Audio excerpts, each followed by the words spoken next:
जय माता दी। मेरे सभी प्यारे दोस्तों, मैं लक्ष्मी शर्मा बड़ों को चरण स्पर्श, छोटों को प्यार और बराबर वालों को दिल से नमस्कार करती हूँ।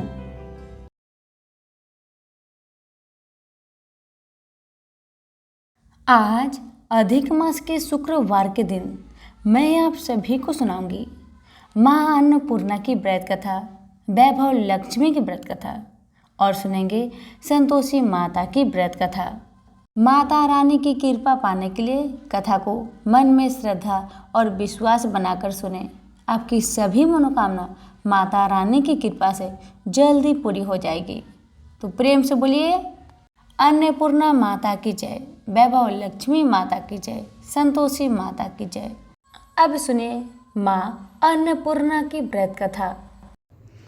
एक समय की बात है, काशी निवासी धनंजय की पत्नी का नाम सुलक्षणा था। उसे अन्य सब सुख प्राप्त थे, केवल निर्धनता ही उसके दुख का कारण था। यह दुख उसे हर समय सताता था। एक दिन सुलक्षणा पति से बोली, स्वामी आप कुछ उद्यम करो तो काम चले, इस प्रकार कब तक काम चलेगा। सुलक्षणा की बात धनंजय के मन में बैठ गया और वह उसी दिन विश्वनाथ शंकर जी को प्रसन्न करने के लिए बैठ गया और कहने लगा, हे देवाधिदेव विश्वेश्वर, मुझे पूजा पाठ कुछ नहीं आता, केवल आपके भरोसे बैठा हूँ।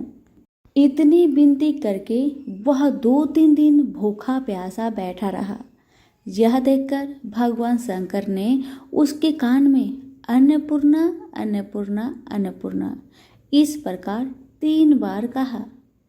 यह कौन क्या कह गया? इसी सोच में धनंजय पड़ गया कि मंदिर से आते जाते ब्राह्मण को देखकर पूछने लगा, पंडित जी अन्नपूर्णा कौन है? ब्राह्मणों ने कहा, तू अन्न छोड़कर बैठा है, सो तुझे अन्न की ही बात सूझती है, जा घर जाकर अन्न ग्रहण कर। धनंजय घर गया, स्त्री से सारी बात कही। वह बोली, नाथ आप चिंता ना करें, स्वयं शंकर जी ने यह मंत्र आपको दिया है, वे स्वयं ही खुलासा करेंगे, आप फिर जाकर उनकी आराधना करें। धनंजय फिर जैसा का तैसा पूजा में बैठ गया। रात्रि में शंकर जी ने आज्ञा दी, कहा तू पूर्व दिशा में चला जा, वह अन्नपूर्णा का नाम जपता जाता और रास्ते में फल खाता, झरनों का पानी पीता जाता। इसी प्रकार कितने ही दिनों तक चलता गया। वहां उसे चांदी सी चमकती वन की शोभा दिखने में आई। सुंदर सरोवर दिखने में या उसके किनारे कितनी ही अप्सराएं झुंड बनाए बैठी थी और सब माँ अन्नपूर्णा इस प्रकार बार बार कहती थी। यह अगहन मास की उजेली रात्रि थी और आज से ही व्रत का ये आरंभ था। जिस शब्द की खोज करके वह निकला था वह उसे वहां सुनने को मिला। धनंजय ने उनके पास जाकर पूछा, हे देवियों आप यह क्या कर रही हो? उन सब ने कहा, हम सब माँ अन्नपूर्णा का व्रत करते हैं। व्रत करने से क्या होता है? यह किसी ने किया भी है? इसे कब किया जाए? कैसा व्रत है और कैसी विधि है? मुझे भी कहो। वे कहने लगी, इस व्रत को सब कोई कर सकता है। 21 दिन तक के लिए 21 गांठ का सूत लेना चाहिए। 21 दिन या दिन ना बने तो एक दिन उपवास करे, या भी ना बने तो केवल कथा सुनकर प्रसाद ले।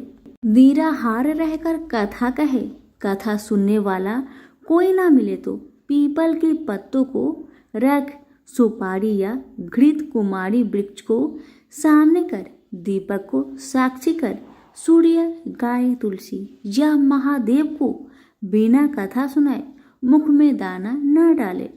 यदि भूल से कुछ पड़ जाए तो एक दिवस फिर उपवास करे। व्रत के दिन क्रोध ना करे और झूठ ना बोले। धनंजय बोला, इस व्रत के करने से क्या होगा? वे कहने लगी, इसके करने से अंधों को नेत्र मिले, लूलों को हाथ मिले, निर्धन के घर धन आए बाझिन को संतान मिले, मूर्खों को विद्या आए। जो जिस कामना से व्रत करे माँ उसकी इच्छा पूरी करती है।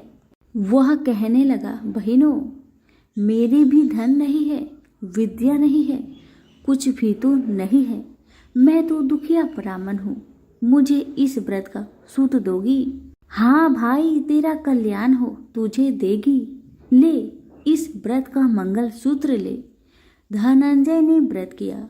व्रत पूरा हुआ तभी सरोवर में से 21 खंड की स्वर्ण सीढ़ी हीरा मोती जड़ी प्रकट हुई। धनंजय जय अन्नपूर्णा अन्नपूर्णा कहता जाता था। इस प्रकार कितनी ही सीढ़ियां उतर गया तो क्या देखता है कि करोड़ों सूर्य से प्रकाशमान अन्नपूर्णा माँ का मंदिर है। उसके सामने स्वर्ण सिंहासन पर माता अन्नपूर्णा विराजमान है। सामने भिक्षा हेतु शंकर भगवान खड़े हैं। देवगनाएं चंवर डुलाती है। कितनी ही हथियार बांधे पहरा देती है। धनंजय दौड़कर जगदम्बा के चरणों में गिर गया। देवी उसकी मन का कलेश जान गई। धनंजय कहने लगा, माता, आप तो अंतर्यामिनी हो, आपको अपनी दशा क्या बताऊं? माता बोली, मेरा व्रत किया है, जा, संसार तेरा सत्कार करेगा। माता ने धनंजय की जिह्वा पर बीज मंत्र लिख दिया। अब तो उसके रोम रोम में विद्या प्रकट हो गई। इतने में क्या देखता है कि वह काशी विश्वनाथ के मंदिर में खड़ा है। माँ का वरदान ले धनंजय घर आया। सुलक्षणा से सब बात कही। माता जी की कृपा से उसके घर में संपत्ति उमड़ने लगी। छोटा सा घर बहुत बड़ा गिना जाने लगा।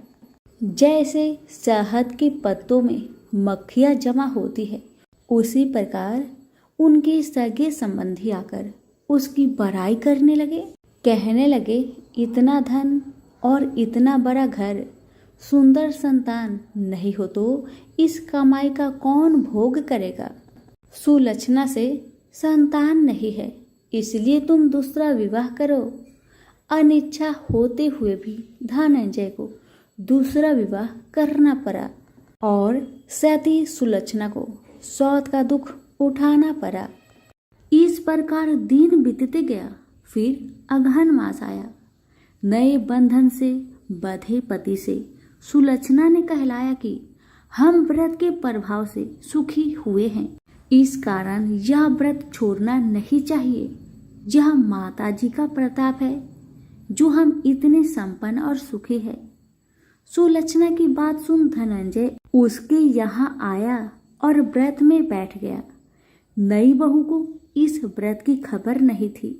वह धनंजय की आने की राह देख रही थी। दिन बीतते गए और व्रत पूर्ण होने में 3 दिवस बाकी थे कि नई बहू को खबर पड़ी। उसके मन में ईर्ष्या की ज्वाला दहक रही थी। सुलक्षणा के घर आ पहुंची और उसने वहां भगदड़ मचा दी। वह धनंजय को अपने साथ ले गई। नए घर में धनंजय को थोड़ी देर के लिए निंद्रा ने आ दबाया। इसी समय नई बहू ने उसका व्रत का सूत तोड़कर आग में फेंक दिया। अब तो माता जी का कोप जाग गया। घर में अकस्मात आग लग गई। सब कुछ जलकर खाक हो गया। सुलक्षणा जान गई और पति को फिर अपने घर ले आई। नई बहू रूठकर पिता के घर जा बैठी। पति को परमेश्वर मानने वाली सुलक्षणा बोली, नाथ, घबराना नहीं, माता जी की कृपा अलौकिक है। पुत्र कुपुत्र हो जाता है पर माता कुमाता नहीं होती। अब आप श्रद्धा और भक्ति से आराधना शुरू करो, वे जरूर हमारा कल्याण करेगी। धनंजय फिर माता के पीछे पड़ गया। फिर वही सरोवर सीढ़ी प्रकट हुई। उसमें माँ अन्नपूर्णा कहकर वह उतर गया। वहां जा माता जी के चरणों में रुदन करने लगा। माता प्रसन्न हो बोली, यह मेरी स्वर्ण की मूर्ति ले, उसकी पूजा करना, तू फिर सुखी हो जाएगा। जा, तुझे मेरा आशीर्वाद है। तेरी स्त्री सुलक्षणा ने श्रद्धा से मेरा व्रत किया है, उसे मैंने पुत्र दिया है। धनंजय ने आंखें खोली तो खुद को काशी विश्वनाथ के मंदिर में खड़ा पाया।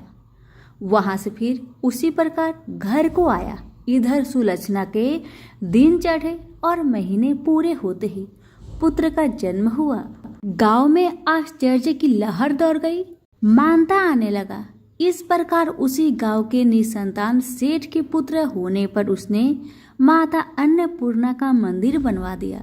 उसमें माताजी धूमधाम से पधारी, यज्ञ किया और धनंजय को मंदिर का आचार्य का पद दे दिया।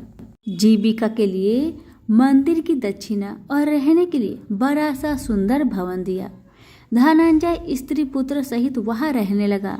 माताजी की चढ़ावे में भरपूर आमदनी होने लगी। उधर नई बहू के पिता के घर डाका पड़ा, सब लूट गया। वे भीख मांगकर पेट भरने लगे। सुलक्षणा ने यह सुना तो उन्हें बुलावा भेजा, अलग घर में रख लिया और उनके अन्न वस्त्र का प्रबंध कर दिया। धनंजय, सुलक्षणा और उसका पुत्र माताजी की कृपा से आनंद से रहने लगे। माताजी ने जैसे इनके भंडार भरे वैसे सबके भंडार भरे। प्रेम से बोलिए अन्नपूर्णा माता की जय हो, काशी विश्वनाथ की जय हो। मनोहर एक प्राइवेट फर्म में साधारण पद पर कार्य करता था।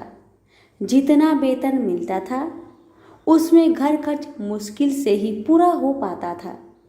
यही कारण था कि वह धन का यथोचित संग्रह नहीं कर पाया।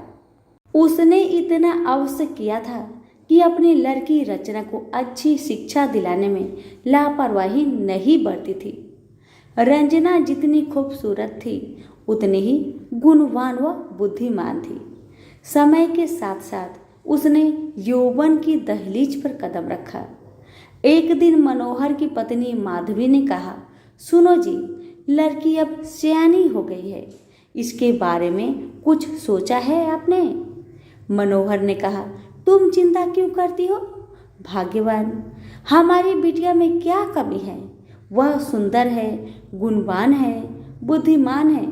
इसका हाथ मांगने के लिए तो लड़के वाले की लाइन लग जाएगी, तुम देखती रहना। लेकिन माँ तो माँ ही होती है। उसे बदलते समय का अनुभव भी था। वह जानती थी कि दहेज की समस्या के दिन प्रतिदिन बढ़ती ही जा रही है और दहेज ना देने पर तरह तरह के घटने वाली दुर्घटनाओं से भी वह परिचित थी। समय का चक्र निर्वाध गति से चलता रहा। रंजना ने शिक्षा भी पूरी कर ली। उसने बीए प्रथम श्रेणी से पास करके घर में खुशियाँ ला दी थी। लेकिन माँ को तो बस एक ही चिंता थी, किसी भी तरह रचना के हाथ पीले हो जाए।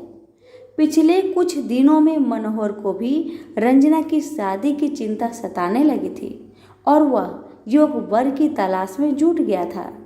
वह जहाँ भी जाता दहेज की मांग मुँह बाए खरी मिलती।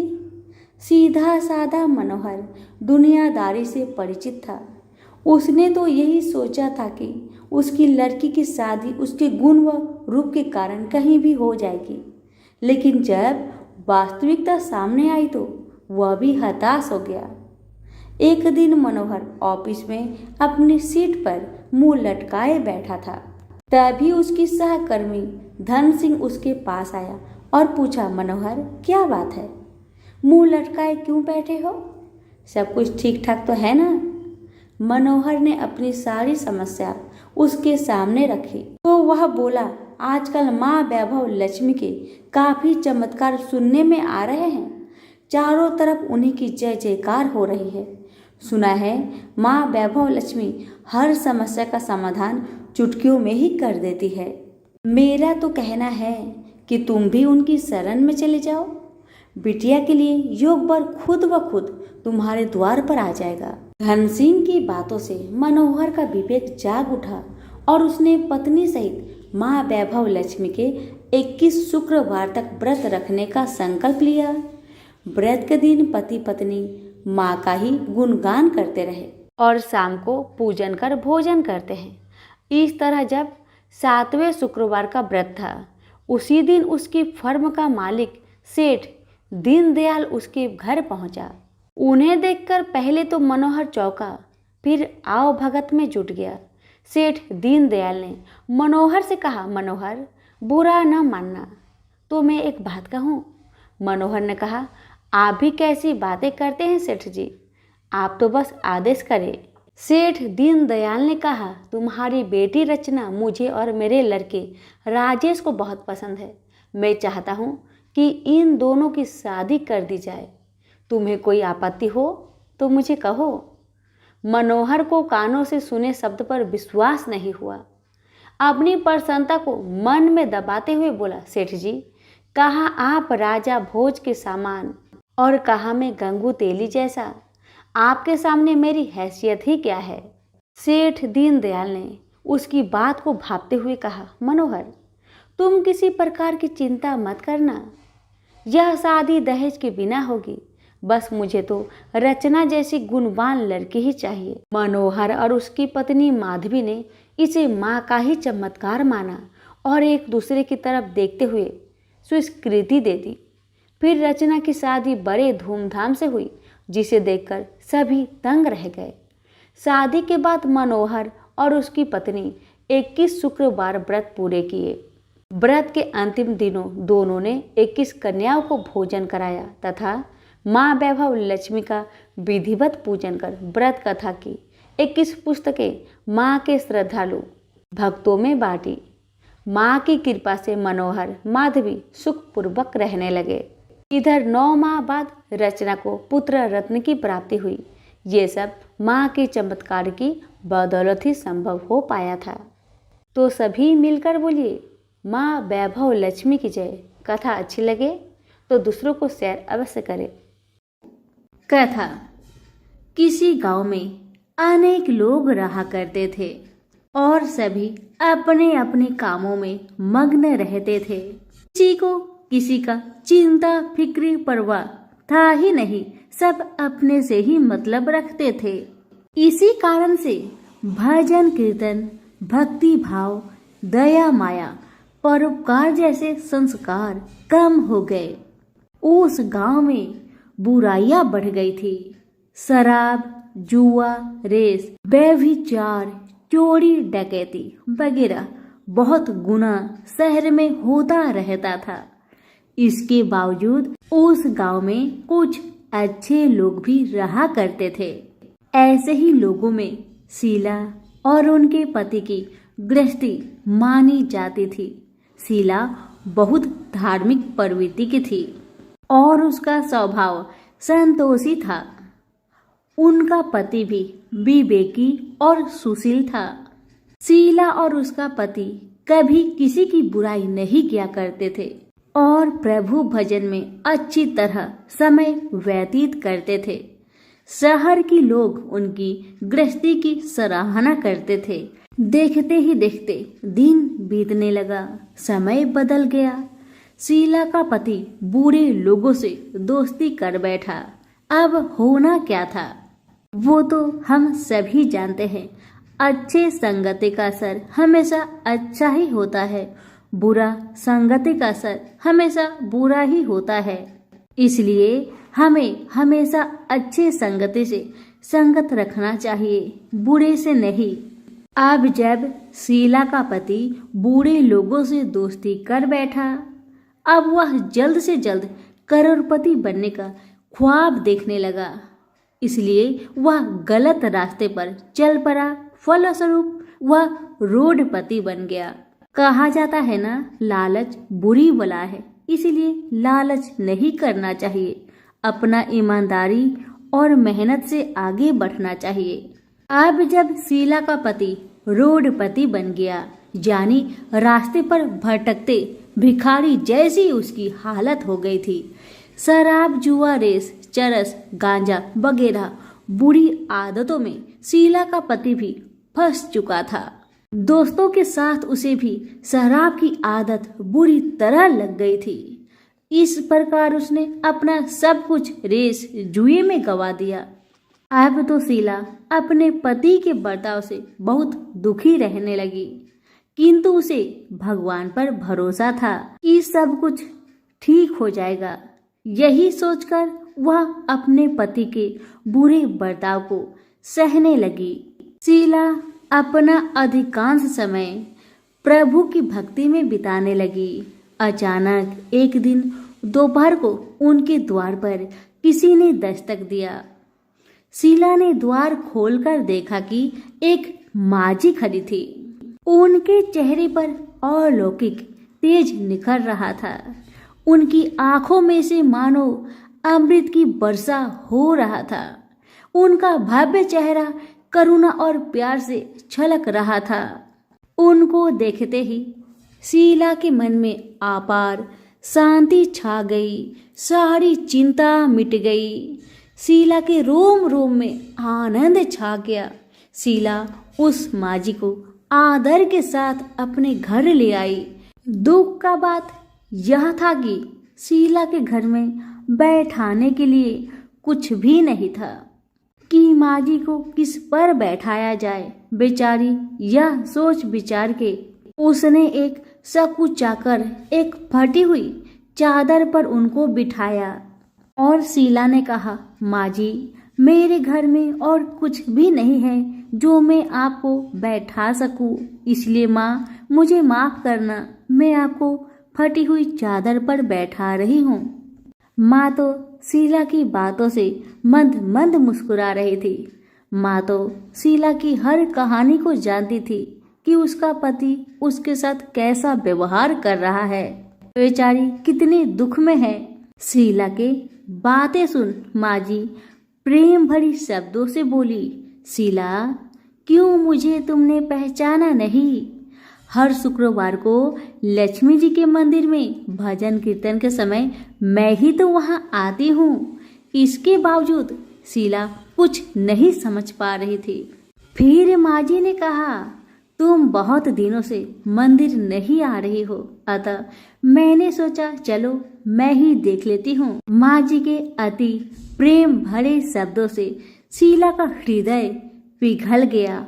उसकी आंखों में आंसू आ गए और वह बिलख बिलख कर जोर जोर से रोने लगी। शीला को रोते देखकर माजी ने कहा, बेटी, सुख और दुख तो धूप और छाव जैसे होते हैं। धैर्य रखो बेटी, धैर्य रखो। और तुझे क्या परेशानी है, मुझे सारी परेशानी बता दे। माजी के व्यवहार से शीला को काफी संबल मिला और सुख की आस में उसने माजी को अपनी सारी दुख की कहानी सुना दी। कहानी सुनकर माजी ने कहा, कर्म की गति न्यारी होती है। हर इंसान को अपने कर्म भुगतने ही पड़ते हैं। इसलिए बेटी, तू चिंता मत कर, अब तू कर्म भुगत चुकी है। अब तुम्हारे सुख के दिन अवश्य आएगी। तू माँ लक्ष्मी जी की भक्त है। माँ लक्ष्मी जी तो प्रेम और करुणा की अवतार है। वे अपनी भक्तों पर हमेशा ममता छिड़कती है। इसलिए तू धैर्य रखकर माँ लक्ष्मी का व्रत कर, इससे सब कुछ ठीक हो जाएगा। तुम्हारा दुख दर्द सब समाप्त हो जाएगा और तुम्हारे घर में अन्न धन का भंडार भर जाएगा। बस श्रद्धा भक्ति से माँ लक्ष्मी का व्रत करो। माजी की बात सुन शीला पूछने लगी, माँ, व्रत की विधि तो मुझे पता नहीं। तब माजी ने उसे व्रत की सारी विधि भी बताई। माजी ने कहा, बेटी, माँ लक्ष्मी जी का व्रत बहुत सरल है। उसे वर लक्ष्मी व्रत या वैभव लक्ष्मी व्रत कहा जाता है। यह व्रत करने वाले की सब मनोकामना पूरी होती है। वह सुख संपत्ति और यश प्राप्त करता है। शीला यह सब सुनकर आनंदित हो उठी। शीला ने संकल्प करके आंखें खोली तो सामने कोई नहीं था। वह विस्मित हो गई कि माजी कहाँ गई? अभी तो माजी मेरे सामने खड़ी थी। शीला को तत्काल यह समझने में देर नहीं लगी कि माजी कोई और नहीं, साक्षात माँ लक्ष्मी ही थी। दूसरे दिन शुक्रवार था। सवेरे स्नान करके स्वच्छ कपड़े पहनकर शीला ने माजी द्वारा बताई विधि से पूरे मन से श्रद्धा भक्ति से व्रत किया और आखिर में प्रसाद वितरण हुआ। यह प्रसाद पहले पति को खिलाया। प्रसाद खाते ही पति के स्वभाव में फर्क पड़ गया। माँ लक्ष्मी की कृपा से उसका पति जिस दिन प्रसाद खाया उस दिन अपनी पत्नी को मारा पीटा नहीं, सताया भी नहीं। शीला को बहुत अच्छा लगा। शीला के मन में तो अब पहले से भी ज्यादा वैभव लक्ष्मी व्रत के लिए श्रद्धा बढ़ गई। शीला ने पूर्ण श्रद्धा भक्ति के साथ 21 शुक्रवार तक वैभव लक्ष्मी व्रत किया। 21वें शुक्रवार को माँ जी के कहे मुताबिक उद्धापन विधि करके 7 स्त्रियों को वैभव लक्ष्मी व्रत की 7 पुस्तक उपहार में दी। फिर माता जी के धन लक्ष्मी स्वरूप की छवि को बंधन करके भाव से मन ही मन प्रार्थना करने लगी। हे माँ धन लक्ष्मी, मैंने आपका वैभव लक्ष्मी व्रत करने की मन्नत मानी थी, वह व्रत आज पूर्ण किया है। हे माँ, मेरी हर विपत्ति को दूर करो, हमारा सबका कल्याण करो। जिसे संतान ना हो माँ उसे संतान देना। सौभाग्यवती स्त्री का सौभाग्य को माँ अखंड रखना। कुंवारी लड़कियों को मन भावन पति देना। जो आपका यह चमत्कारी वैभव लक्ष्मी व्रत करे उनकी सब विपत्ति को दूर करना, सभी को सुखी रखना। हे माँ, आपकी महिमा अपार है। ऐसा बोलकर लक्ष्मी जी के धन लक्ष्मी स्वरूप की छवि को प्रणाम किया। व्रत के प्रभाव से शीला का पति अच्छा इंसान बन गया और अब शीला का पति मेहनत करके व्यवसाय करने लगा। उसने तुरंत शीला की गिरवी रखे गहने छुड़ा लिए। घर में धन की बाढ़ सी आ गई। घर में पहले जैसी सुख शांति छा गई। वैभव लक्ष्मी व्रत का प्रभाव देखकर मोहल्ले की दूसरी स्त्रियां भी विधि पूर्वक वैभव लक्ष्मी व्रत करने लगी। सभी प्रेम से बोले, वैभव लक्ष्मी माता की जय हो। आइए अब जानते हैं वैभव लक्ष्मी व्रत का उद्धापन विधि। 7, 11 या 21 जितने भी शुक्रवार की मन्नत मांगी हो उतने शुक्रवार तक यह व्रत पूरी श्रद्धा तथा भावना के साथ करना चाहिए। आखिरी शुक्रवार को इसका शास्त्रीय विधि के अनुसार उद्धापन करना चाहिए। आखिरी शुक्रवार को प्रसाद के लिए खीर बनानी चाहिए। जिस प्रकार हर शुक्रवार को हम पूजन करते हैं वैसे ही करना चाहिए। पूजन के बाद माँ के सामने एक श्रीफल फोड़े। फिर कम से कम 7 कुंवारी कन्या या सौभाग्यशाली स्त्रियों को कुमकुम का तिलक लगाकर माँ वैभव लक्ष्मी व्रत कथा की किताब की एक प्रति उपहार में देनी चाहिए और सबको खीर का प्रसाद देना चाहिए। इसके बाद माँ लक्ष्मी जी को श्रद्धा सहित प्रणाम करना चाहिए। फिर माता जी के धन लक्ष्मी स्वरूप की छवि को वंदन करके भाव से मन ही मन प्रार्थना करें, हे माँ धन लक्ष्मी, मैंने आपका वैभव लक्ष्मी व्रत करने की मन्नत मानी थी, यह व्रत आज पूर्ण किया है। हे माँ, हमारी मनोकामना पूर्ण करे, हमारी हर विपत्ति को दूर करे, हम सबका कल्याण करे। जिसे संतान ना हो उसे संतान देना, सौभाग्यवती स्त्री का सौभाग्य अखंड रखना, कुंवारी लड़की को मन भावन पति देना। जो आपका यह चमत्कारी वैभव लक्ष्मी व्रत करे उनकी सब विपत्ति दूर करना, सभी को सुखी करना। हे माँ, आपकी महिमा अपार है, आपकी जय हो। ऐसा बोलकर लक्ष्मी के धन लक्ष्मी स्वरूप की छवि को प्रणाम करे। सभी प्रेम से बोलिए, वैभव लक्ष्मी माता की जय हो। संतोषी माता के व्रत को करने वाला कथा कहते व सुनते समय हाथ में गुड़ व भुने चने रखे। सुनने वाले संतोषी माता की जय, संतोषी माता की जय, इस प्रकार जय जयकार मुख से बोलते जाए। कथा समाप्त होने पर हाथ का गुड़ चना गौ माता को खिलाए। कलश में रखा हुआ गुड़ चना सबको प्रसाद रूप में बांटे।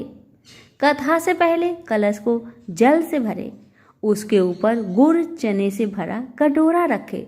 कथा समाप्त होने और आरती होने के बाद कलश के जल को घर में सब जगह पर छीर के और बचा हुआ जल तुलसी की क्यारी में डाल दे। 1.25 रुपए का गुड़ चना लेकर माता का व्रत करे। गुड़ घर में हो तो ले ले, विचार ना करे, क्योंकि माता भावना की भूखी है। कम ज्यादा का कोई विचार नहीं चाहिए।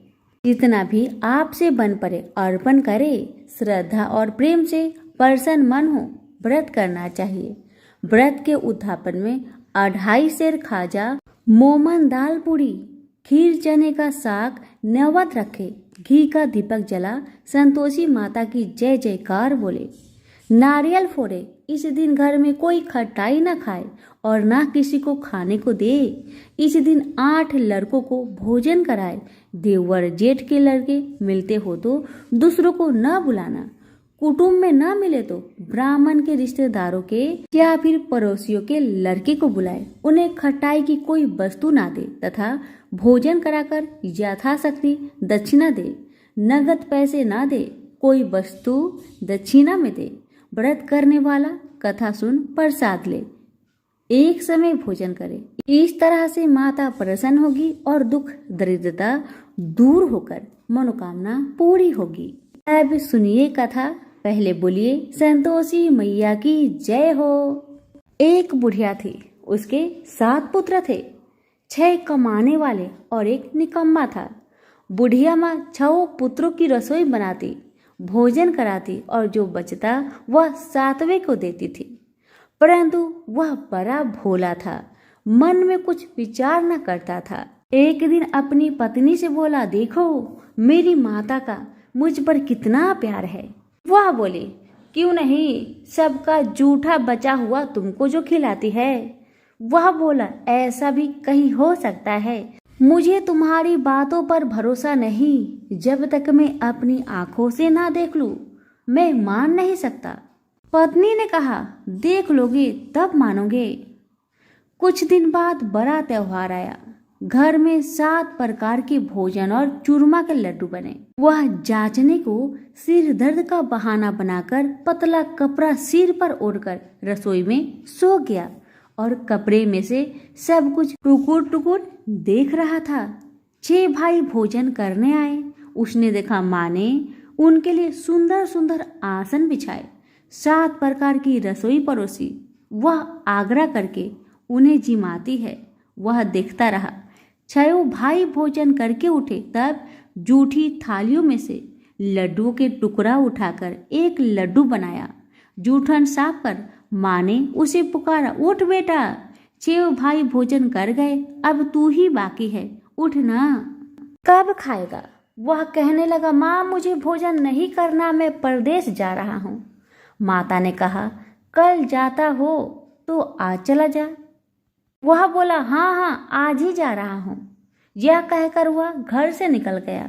चलते समय पत्नी की याद आई। वह गौशाला में कंडे थाप रही थी। वह जाकर बोला, हम जावे परदेश को, आवेंगे कुछ काल, तुम रहियो संतोष से धर्म अपनो पाल। वह बोली, जाओ पिया आनंद से, हमरो सोच हटाए, राम भरोसे हम रहे, ईश्वर तुम्हें सहाय। देवो निशानी अपनी, देख धरु मन धीर, सुधी हमारी ना बिसारियो, रखियो मन गंभीर। वह बोला, मेरे पास तो कुछ नहीं, यह अंगूठी है, सो ले लो और अपनी निशानी मुझे दे। वह बोली, मेरे पास क्या है, यह गोबर भरा हाथ है। यह कह उसकी पीठ में गोबर की हाथ की थप्पी मार दी। वह चला गया। चलते चलते दूर देश में पहुंचा। वहाँ एक साहूकार की दुकान थी। वहीं जाकर रहने लगा और कहने लगा, भाई मुझे नौकरी पर रख लो। साहूकार को जरूरत भी थी तो वह बोला, ठीक है रह जा। लड़के ने पूछा, तनख्वाह क्या दोगे? साहूकार ने कहा, काम देखकर दाम मिलेगा। साहूकार की नौकरी मिली। वह सवेरे 7 बजे से रात तक नौकरी करने लगा। कुछ दिनों में साहूकार का सारा लेन देन का हिसाब, ग्राहकों को माल बेचना, सारा काम करने लगा। साहूकार के 7-8 नौकर थे। सब चक्कर खाने लगे कि या तो बहुत होशियार बन गया। सेठ ने भी काम देखा और 3 महीने में उसे आधे मुनाफे का साझेदार बना दिया और 12 बरस में नामी सेठ बन गया और मालिक सारा कारोबार उसके ऊपर छोड़कर बाहर चला गया। अब उधर पत्नी के साथ क्या होता है उसे सुनिए।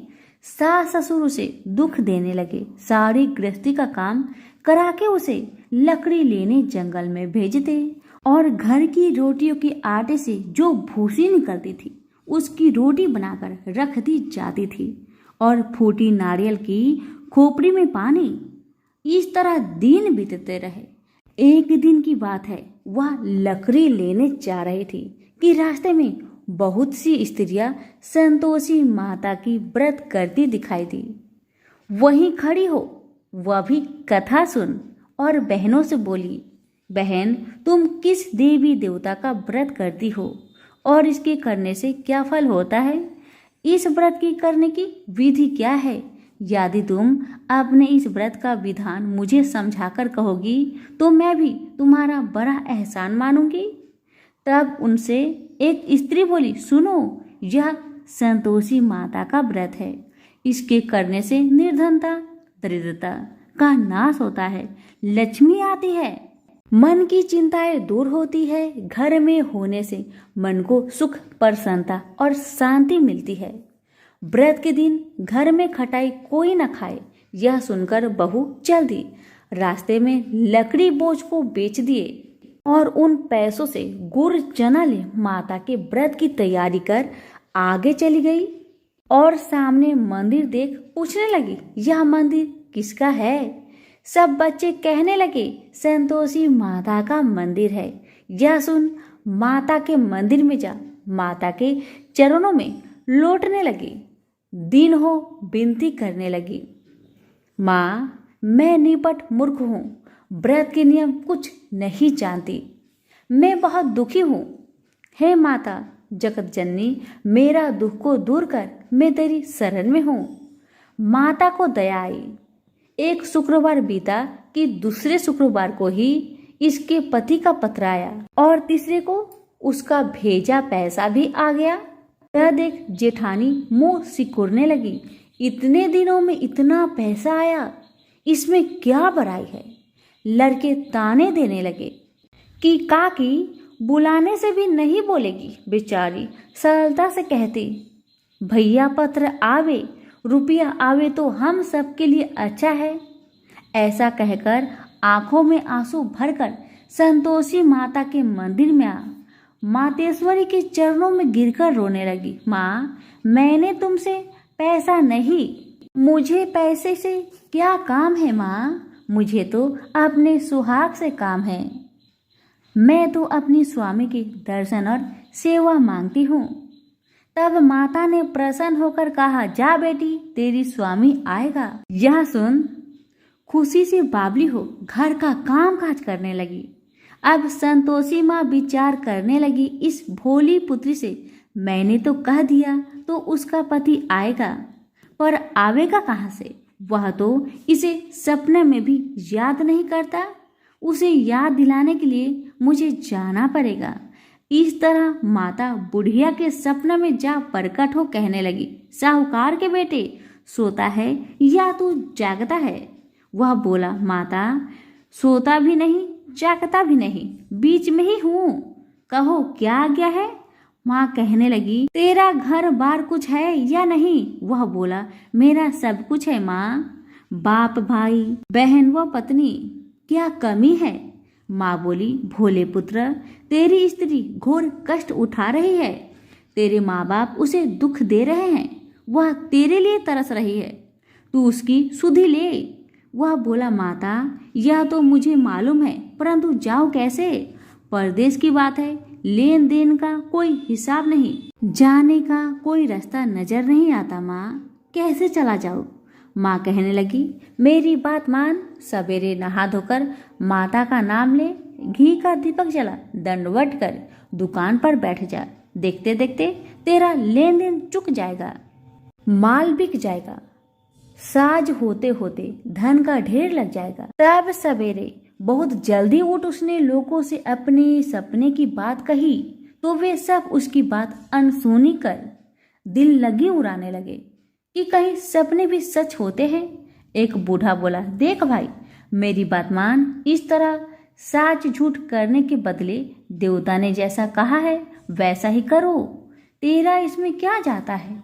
अब बूढ़े की बात मानकर नहा धोकर संतोषी माता को दंडवत कर घी का दीपक जलाकर दुकान पर बैठ गया। थोड़ी देर में क्या दिखता है कि दिन वाले रुपए लाए, लेने वाले हिसाब लेने लगे। कोठे में भरे सपनों के खरीदार नगद दाम में सौदा करने लगे।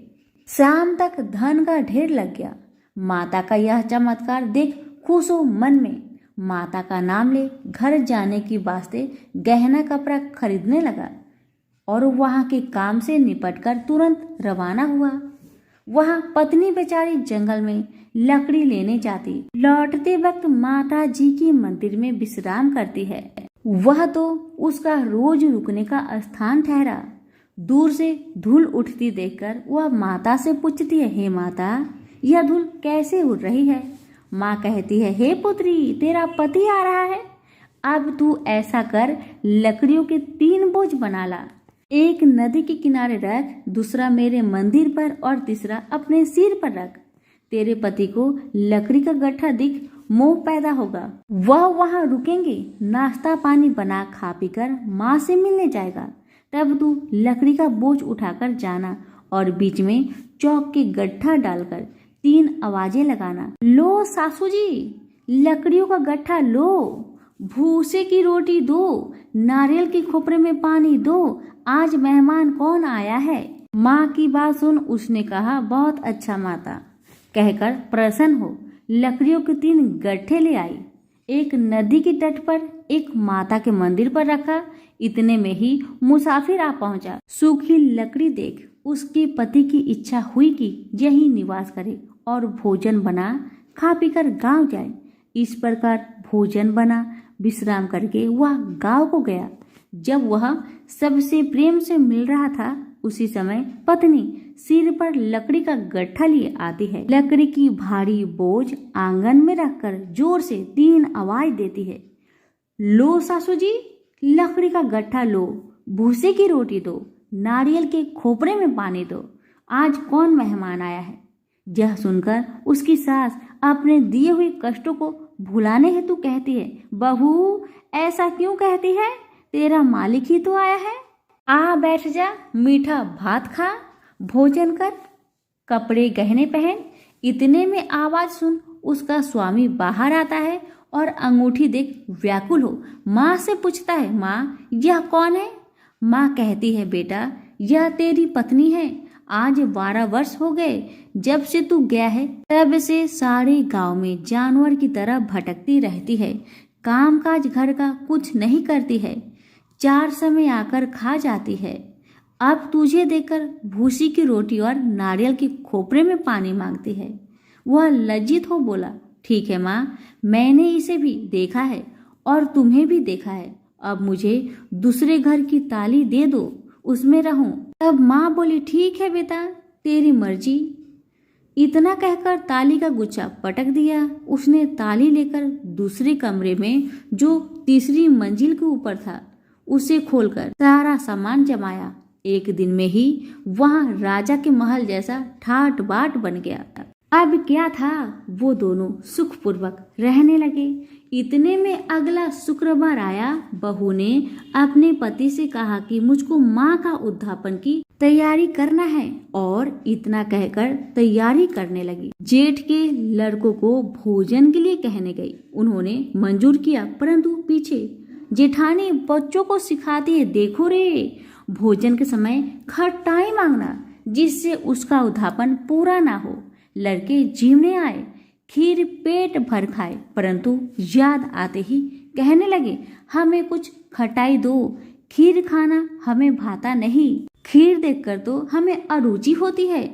बहू कहने लगी, खटाई किसी को नहीं दी जाएगी, यह तो संतोषी माता का प्रसाद है। लड़के उठ खड़े हुए और बोले, पैसे लाओ। भोली बहू कुछ जानती नहीं थी, सो उन्हें पैसे दे दिए। लड़के उसी समय उठ इमली लाकर खाने लगे। यह देखकर संतोषी माता बहू पर क्रोधित हुई। राजा के दूत उसके पति को पकड़ कर ले गए। जेठ जेठानी मन माने खोटे वचन कहने लगे। लूट लूट कर धन इकट्ठा कर लाया था, सो राजा के दूत उसको पकड़ कर ले गए। अब सब मालूम पड़ जाएगी जब जेल की मार खाएगा। बहू से वचन सहन नहीं हुए। वह रोती रोती माता के मंदिर में गई और बोली, हे माता, तुमने ये क्या किया? मुझे हंसाकर अब क्यों रुलाती हो माँ? तब माता बोली, पुत्री, तूने उद्धापन करके मेरा व्रत भंग किया, इतनी जल्दी सब बातें भुला दी। वह कहने लगी, माता, भूली तो नहीं हूँ, न कुछ अपराध किया है। मुझे तो लड़कों ने भूल में डाल दिया। मैंने भूल से उन्हें पैसे दे दिए। मुझे क्षमा करो माँ, मुझे क्षमा करो। माँ बोली, ऐसे कहीं भूल होती है? वह बोली, माँ, मुझे माफ कर दो माँ, मैं फिर से तुम्हारा उद्धापन करूंगी।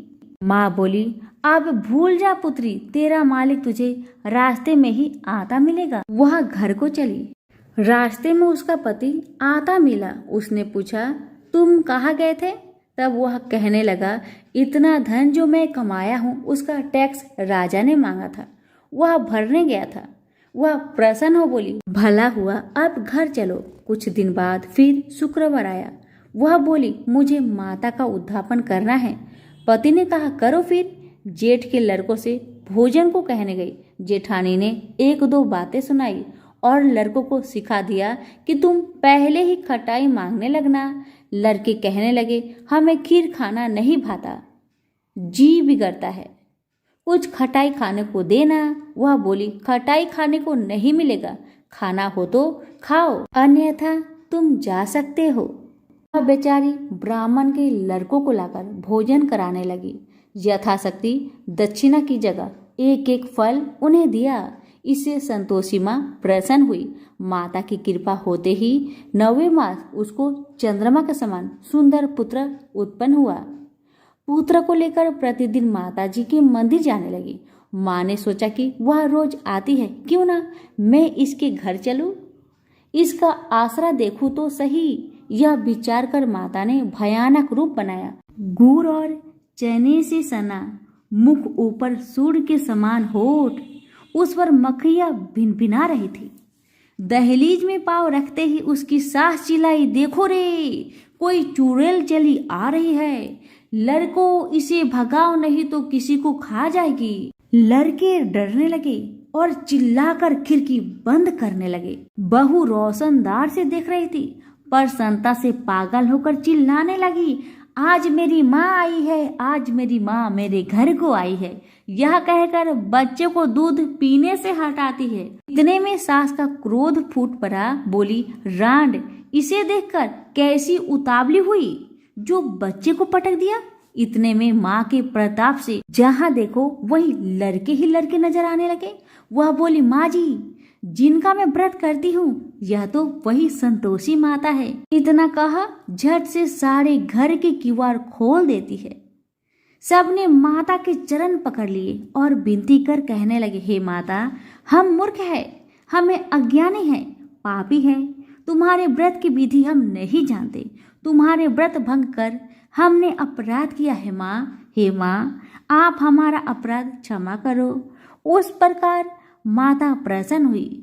माता ने बहू को जैसा फल दिया वैसा माता सबको दे। जो पढ़े उनका मनोरथ पूर्ण हो, जो सुने उनका भी मनोरथ पूर्ण हो। तो प्रेम से बोलिए, संतोषी माता की जय हो। कथा अच्छी लगे तो अब भी लाइक करके दूसरों को शेयर करें और चैनल को सब्सक्राइब करें। धन्यवाद।